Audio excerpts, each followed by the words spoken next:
সচিবালয়ের ইট খুলে নিয়ে আসবো। আমাদের নারীদের ক্ষমতা আমাদের নারীদের ক্ষমতা আমরা ঘরে বসে থাকার জন্য জন্মাই নাই। আমরা রাষ্ট্র পরিবর্তন করেছি। আমরা সরকার আওয়ামী রেজিমের মতো সরকারকে আমরা পতন করিয়েছি। আপনারা দেখেন প্রতিটা সময় আন্দোলনে মেয়েরা ছিল ফ্রন্টে, অথচ অভ্যুত্থানের পরে আমরা কি চিত্রটা দেখতে পাচ্ছি সমানে মেয়েদেরকে করে দেওয়া হচ্ছে। ইউনূস সরকার, ইন্টারিম সরকার, সমন্বয়করা নতুন রাজনৈতিক দল। আপনারা জুলাইয়ের কথা বলেন, আমরা জুলাই বলতেছি, আমাদের কথা শোনেন। জাহাঙ্গীরকে ফালাই দেন, জাহাঙ্গীর আমাদের নিরাপত্তা দিতে পারতেছে না।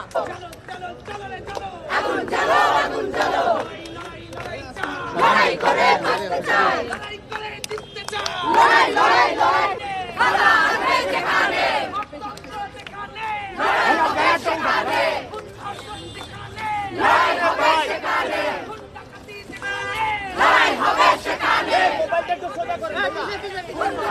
সেখানে আগুন জ্বালো,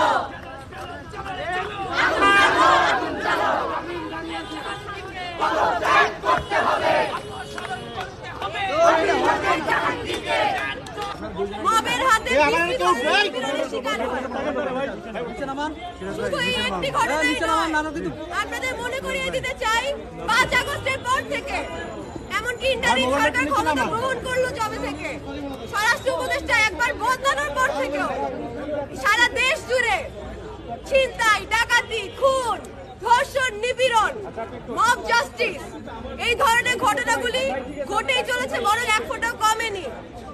এর মাঝে আমাদের যে স্বরাষ্ট্র উপদেষ্টা জাহাঙ্গীর, তিনি নির্লজ্জের মতো ঔদ্ধত্য দেখিয়ে একদিন রাত 3টায় সংবাদ সম্মেলন করে বললেন যে দেশ ঠিকই আছে।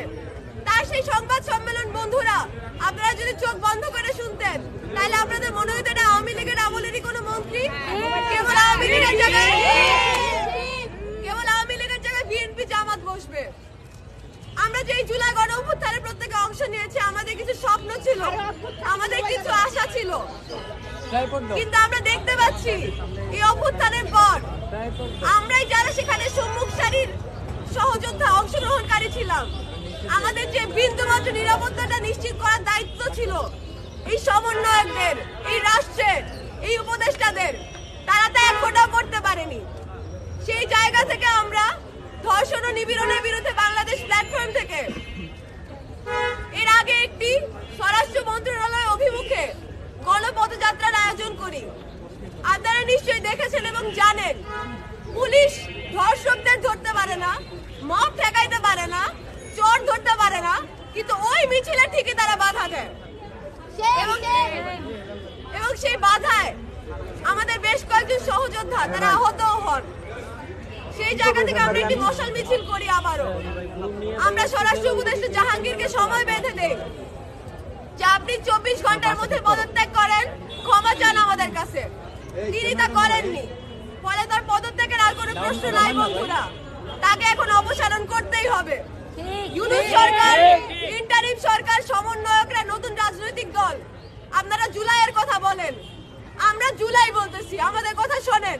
জাহাঙ্গীরকে ফালাই দেন, জাহাঙ্গীর আমাদের নিরাপত্তা দিতে পারতেছে না। আপনারা দেখেন প্রতিটা সময় আন্দোলনে মেয়েরা ছিল ফ্রন্টে, অথচ অভ্যুত্থানের পরে আমরা কি চিত্রটা দেখতে পাচ্ছি সমানে মেয়েদেরকে করে দেওয়া হচ্ছে।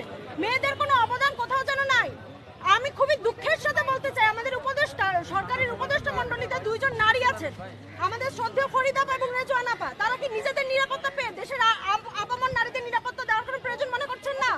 তাহলে আমরা গভীরভাবে তাদেরকে, মানে তীব্রভাবে তাদেরকে ধিক্কার জানাচ্ছি। এর মতন ন্যাক্কারজনক ঘটনা সেদিন আপনারা দেখেছেন এই লালমাটিয়া, এই শহরে, এই ঢাকা শহরের প্রাণ কেন্দ্রে কি করে মেয়েদের গায়ে হাত তোলার মতন ন্যাক্কারজনক ঘটনা ঘটিয়েছে মব করে।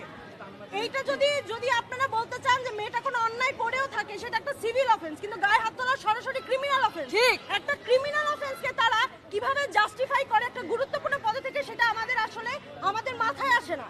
আমরা এই ধরনের স্বরাষ্ট্র উপদেষ্টা এবং এই ধরনের গভর্নমেন্ট বডির কাছে আমরা আপামর নারীরা নিরাপদ বোধ করছি না। আমরা অবিলম্বে তার পদত্যাগ চাচ্ছি, অবিলম্বে।